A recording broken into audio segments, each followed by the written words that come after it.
বন্ধুরা 14ই ফেব্রুয়ারিতে মুভিটা রিলিজ হয়েছে এবং সেই মুভিটার নাম হচ্ছে, এর আগে আমরা সিজন 3 অব্দি দেখেছি এবং সেই মুভিটার নাম হচ্ছে captain America brave new world. পরে আমরা দেখতে পারি থানাবোল্ট্রাস প্রেসিডেন্ট হয়ে গিয়েছে আমেরিকা। এই প্রেসিডেন্ট হওয়ার পরে সেই শপথ গ্রহণ করে নেয় যে আমি এখন থেকে আমেরিকার দায়িত্ব গ্রহণ করলাম, আমি আজ থেকে আমেরিকাকে দেখে রাখি। প্রেসিডেন্ট হিসেবে শপথ গ্রহণ করার পরে তার কাছে একটা মাফিয়াদের খবর আসে। তারপর ওখানে পৌঁছায় স্যাম রুসন এবং টরাস। তারা দুজনে সেখানে পৌঁছে গিয়ে সেই গ্যাং লিডারের সকলকে ওখানে ধরে মেরে ফেলে এবং মেরে সেখান থেকে তারা দুজনে আরেক জায়গায় পৌঁছে যায়। স্যাম যখন সে ক্যাপ্টেন আমেরিকা স্যুট পরছিল তারপর সে এটা পরে অ্যাডজাস্ট হয়ে পরীক্ষা করে দেখছিল। সেই স্যুটটি পরে পরীক্ষা করার পরে তারা সিদ্ধান্ত নেয় সেই মাফিয়া গ্যাং লিডারের কাছে যাবে তারা। তারপরে তারা দুজন আমেরিকার প্রেসিডেন্টের কাছে পারমিশন নিয়ে সেই গ্যাং লিডারের কাছে গিয়ে পৌঁছায়। সেখান থেকে তাকে ধরে নিয়ে এসে জেলের মধ্যে আটকে রাখে। তারপরে ক্যাপ্টেন আমেরিকা একটা প্রেস মিটিং এ গিয়ে উপস্থিত হয়। সে ওখানে থাকে প্রাক্তন ক্যাপ্টেন আমেরিকার সঙ্গে পরিচিত হয় এবং তারা মিটিং শেষ করে সেই প্রাক্তন ক্যাপ্টেন আমেরিকা তাকে সবকিছু খুলে বলে কিভাবে সে দায়িত্ব পালন করতো, কিভাবে সে সন্ত্রাসীদের ধরতো। তারপরে প্রেসিডেন্টের কাছ থেকে স্যাম রুসনের ডাক পড়ে, মানে ক্যাপ্টেন আমেরিকা। তারপর সে রেডি হয়ে সেই প্রেসিডেন্টের কাছে গিয়ে যায়। ক্যাপ্টেন আমেরিকাকে ওই রাষ্ট্রের প্রেসিডেন্ট বলে, তোমাকে এমন একটি জায়গায় পাঠাবো যেখানে গিয়ে তুমি অনেকগুলো স্বর্ণ উদ্ধার করে আনবে। এই স্বর্ণের জায়গাটি একটি বরফের জায়গায় পরিণত হয়েছে কিছু দুষ্ট লোকের কারণে এবং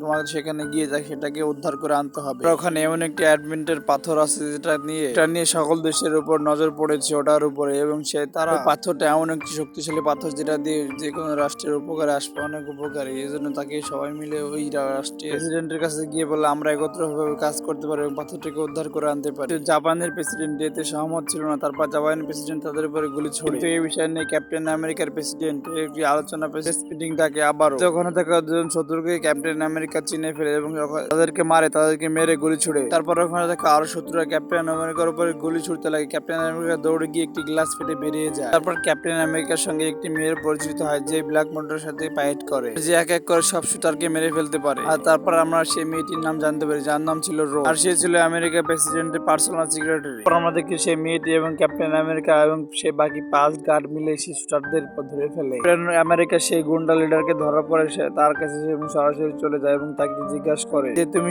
কিভাবে সরাসরি ভাবে আমেরিকার প্রেসিডেন্টের উপরে গুলি ছুটতে পারলে। তাকে জিজ্ঞেস করার পরে দেখা যায় তার কিছু মনে থাকে না এবং সে ক্যাপ্টেন আমেরিকা বলে আমার কিছু মনে নেই, আমি সে কিছু জানি না। সে ক্যাপ্টেন আমেরিকাকে বলে তুমি যা বলছো আমার মাথার মধ্যে এগুলো কিছুই ঢুকছে না।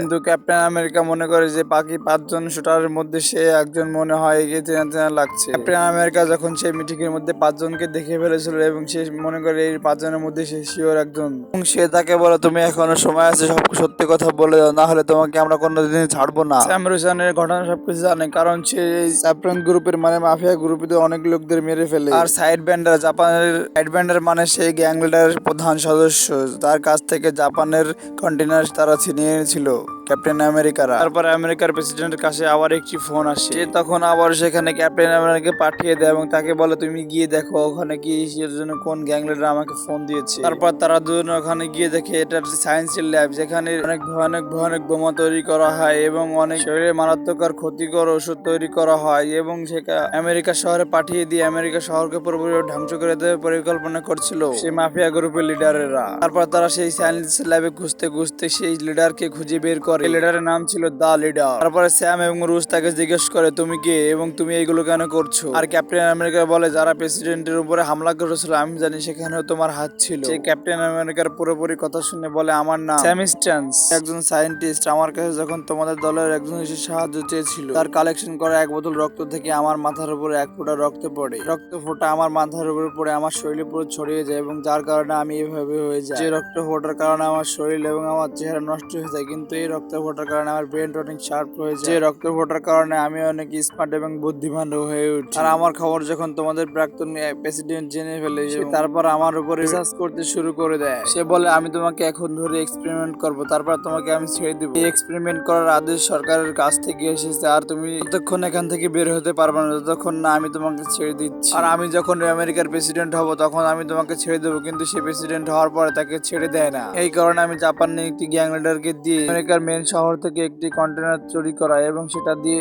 এমন একটি বোমা আবিষ্কার করতে চেয়েছিলাম যেটা দিয়ে পুরো আমেরিকা শহরকে আমি উড়িয়ে দিতে পারি। তখন ক্যাপ্টেন আমেরিকা সবকিছু বুঝতে পারে এবং বলে এই সবকিছু পিছনে তোমার হাত রয়েছে, এই জন্যই আমাকে ক্যাপ্টেন আমেরিকা হিসেবে দায়িত্ব দেওয়া হয়েছে। আর আমেরিকার প্রেসিডেন্ট আমাকে বলেছে তোমার বিষয়ে ঘটনাটি জানার জন্য এবং আমেরিকাকে তোমার হাত থেকে উদ্ধার করার জন্য, যাতে করে আমাদের আমেরিকার লোকজনের সেফ থাকে। আর এইসব বিষয়ে আমি এবং আমার পুরো টিম সবসময় সতর্ক থাকবে আমেরিকাকে বাঁচানোর জন্য। তাতে করে যদি আমাদের জীবন দেওয়া লাগে তাহলে আমরা জীবন দেওয়ার জন্য প্রস্তুত। কারণ আমাদের একটা স্লোগান আছে, যে স্লোগান হলো আগে দেশ পরে জীবন। তারপর ক্যাপ্টেন আমেরিকা তার দায়িত্ব গ্রহণ বুঝিয়ে নিয়ে সে তার সকল টিম সদস্যদেরকে নিয়ে নেমে পড়ে। পাগলা সায়েন্টিস্টের কথা শুনে তারা সেই মোতাবেক কাজ করে এগোতে লাগে। তাদের সেই কন্টেনার এবং সেই বোমা ব্লাস্ট এবং তাদের প্রেসিডেন্টের উপরে যারা হামলা করেছিল সকলকে তারা একসাথে ধরে নিয়ে আসে এবং সেই জাপানের উপরে তারা আক্রমণ করে। আর এভাবে করে তারা তাদের দেশকে উদ্ধার করে এবং শত্রুদের হাত থেকে তারা তাদের দেশকে বাঁচায়। আর এভাবে তার জীবনের রিস্ক নিয়ে ক্যাপ্টেন আমেরিকা এবং তার পুরো টিম তাদের দেশকে বাঁচিয়ে রাখে। এটা শুধু ক্যাপ্টেন আমেরিকার দায়িত্ব না, তাদের